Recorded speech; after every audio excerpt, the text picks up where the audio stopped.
The construct was shifting, adapting to a new order, a duality Samael now embodied. The universe, vast and infinite, pulsed with an undercurrent of unpredictability, mirroring the chaos he had become. Samael soared across the endless expanse, his gaze piercing through the shimmering tapestry of stars and the yawning void between them. Yet the cosmos felt hollow, incomplete.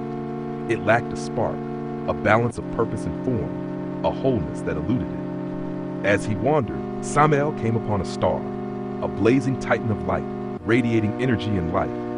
It stood as a symbol of creation, the essence of order and beauty, everything Samael was born from and all he still longed to be. He hovered before its brilliance, transfixed, feeling a deep ache. Here was light, pure and unyielding, an echo of what he had once embodied. Tentatively, Samael reached for the star, but his shadow, vast and consuming, fell upon its surface. Its radiance dimmed under the weight of his presence. The moment struck him with agonizing clarity. He was no longer the being of light he once knew. He was its opposite, the void that followed its every glow, the antithesis, the shadow. Grief surged within him, sharp and bitter, as his old self mocked him in the star's radiance. He was a necessity, yes, but a necessity born of imperfection.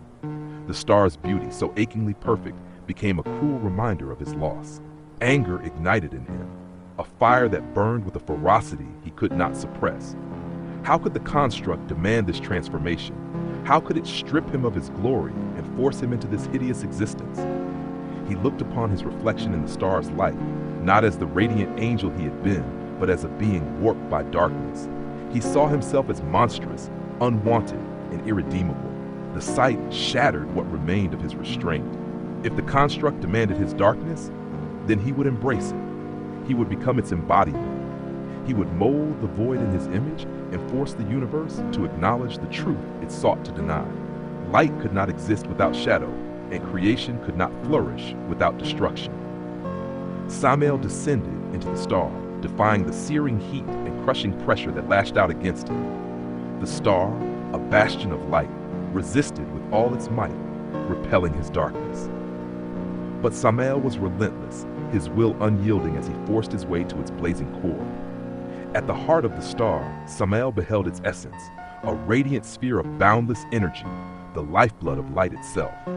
For a fleeting moment, he felt peace, a glimmer of hope that perhaps he could belong to this brilliance once more. But the illusion shattered. The star rejected him utterly, casting his shadow back upon him with unforgiving force. The rejection pierced him deeper than any wound. Rage consumed him, fueled by his pain. Trembling with fury, he reached out and seized the star's core. Its light screamed in defiance, but Samael's grasp tightened, his will overpowering its brilliance. The star faltered, dimmed, and finally gave way to his inexorable darkness. The cosmos around him erupted into chaos.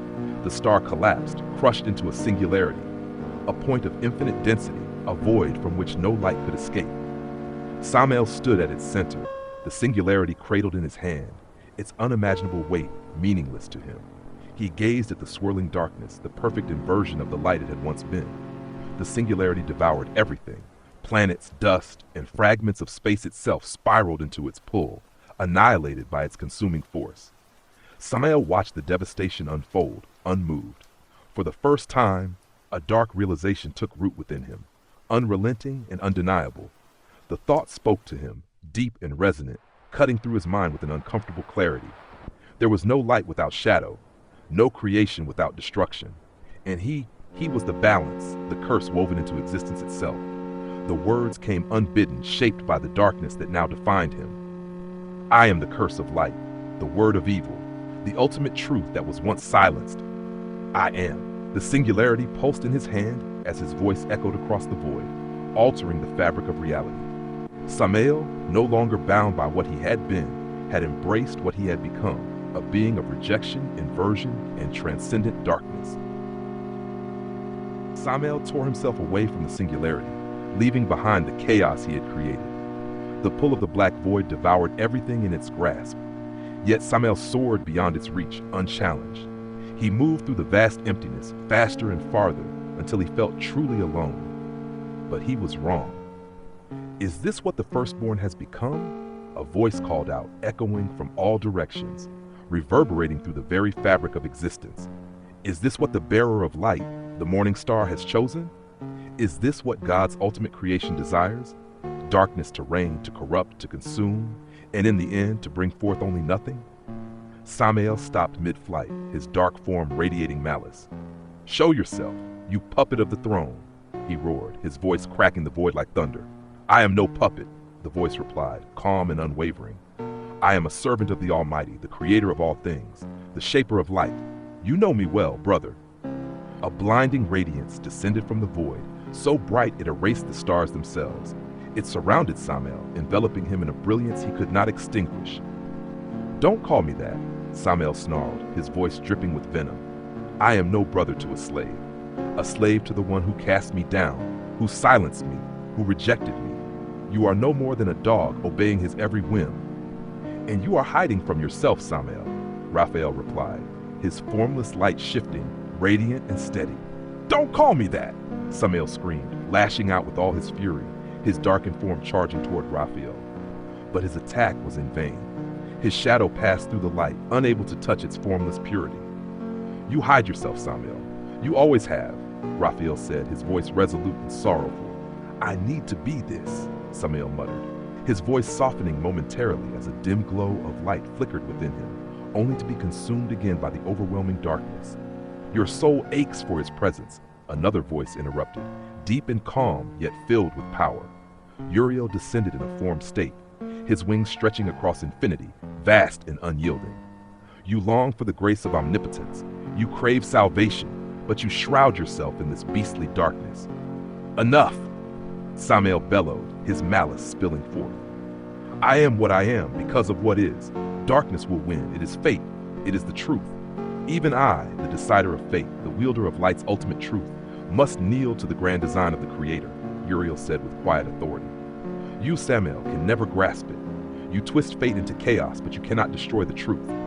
Samael laughed, his voice a low, guttural growl that grew into a storm of malevolence. "Truth? Fate? These are lies. The ultimate truth is nothing but fear, a weakness hidden behind his throne." "Do not speak such blasphemy," Raphael cried, his light surging outward with a force so intense it blinded even the stars. His brilliance shook the dimensions, rippling through the construct itself. The sheer magnitude of his light was a message, a declaration of divine truth. But Samael stood unmoved, his darkened figure a void against Raphael's radiance. His eyes glowed with an unholy malevolence, piercing through the light with dread and despair. Raphael faltered, his brilliance dimming as a wave of something new overtook him, fear. For the first time, Raphael felt fear. "Look into the void," Samael whispered, his voice like the hiss of a dying star. "Do you see? Do you understand? Your light means nothing here." Raphael recoiled, trembling, his once blinding form fluctuating. "No, I will not stare into these lies. I will not yield." Uriel stood silent, his vast wings trembling as he witnessed Raphael falter. Samael laughed again, his form growing darker, more monstrous, as the void around him twisted reality itself. The absence of light in his presence was so absolute that it fractured existence, creating a distortion that rippled across the cosmos. "Do you see now?" Samael said, his voice steady and cold. "Your Creator will watch as his precious light fades. He will watch his creation collapse into itself, and he will suffer. He will see what he fears the most. Nothing." The darkness surged outward, a cataclysmic force that obliterated the void and threatened the very fabric of the construct. Samael's presence had become the very embodiment of rejection, a force that could not be silenced, could not be extinguished. In an instant, Samael was overwhelmed by an unseen omnipotence. A force so incomprehensibly powerful pressed him to his knees, stripping him of free will. No resistance, no thought, no effort could defy the weight of this divine presence. He was engulfed by a radiant light, one that washed over him with unfathomable grace and an oppressive purity.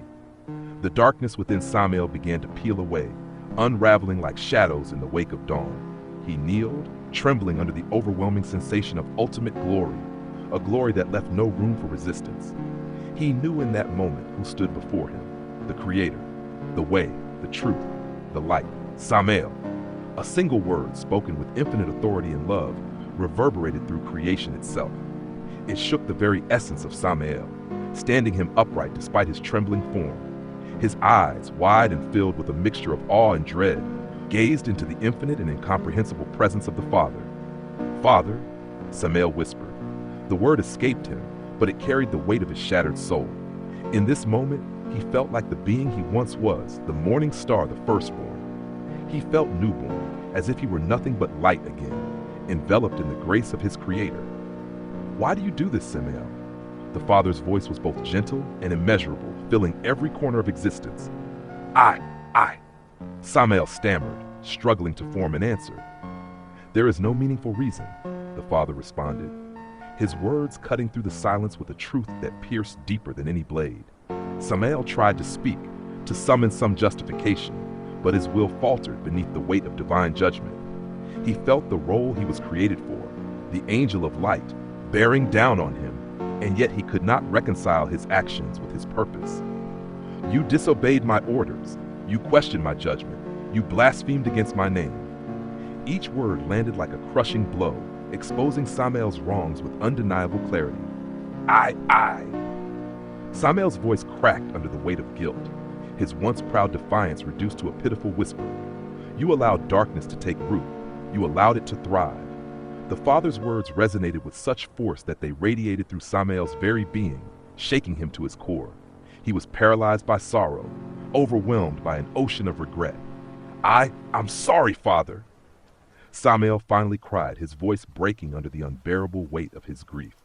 The Creator grew silent, as if contemplating the heartfelt plea of his firstborn. The stillness was suffocating, and Samael, now more fragile than ever, awaited a response that would determine his very existence. "You're not sorry, Samael." The words shattered whatever hope remained in Samael's soul. They carried no anger, only a divine truth that Samael could not deny.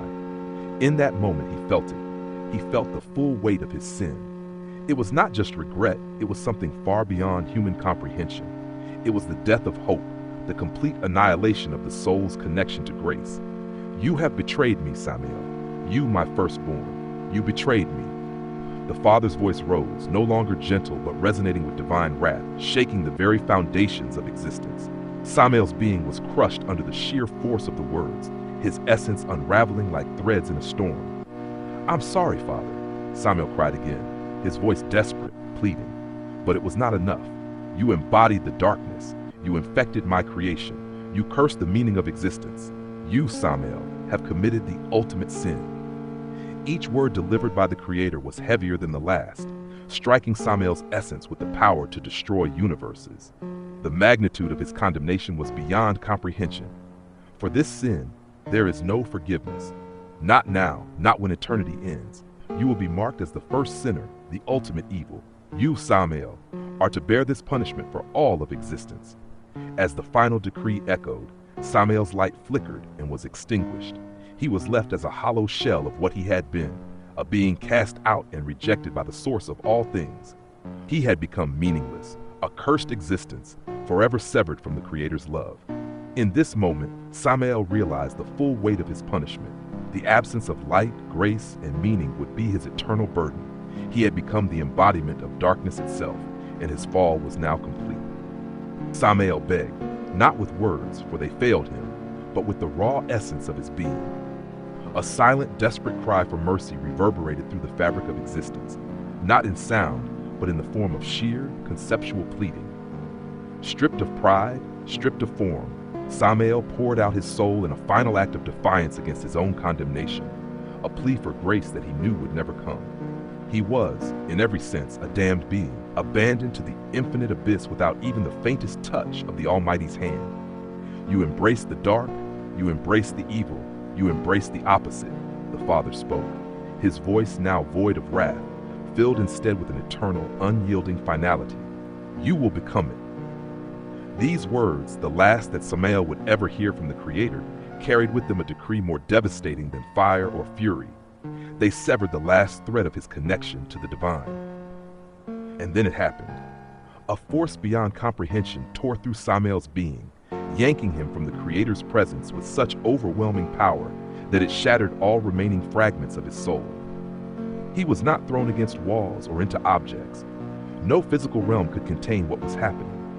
He was hurled through the omnipresent light itself, through the very essence of creation he had once been part of, now utterly rejected by it. He fell into the depths of nothingness, a void so incomprehensible it defied all understanding, a realm beyond even the infinite.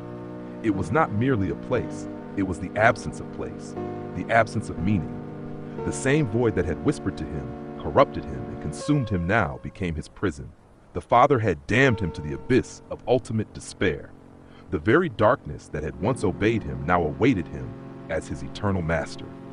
Samael fell, spiraling endlessly, his once magnificent form unraveling as he descended into the heart of oblivion. Here, in this unspeakable chasm, he would confront his demise, not in death, but in the unending torment of being. A being without purpose, a being without light, a being without hope. And so the firstborn, the morning star, became the embodiment of the very void he had once sought to control. His fall was now complete, and his eternity had only begun.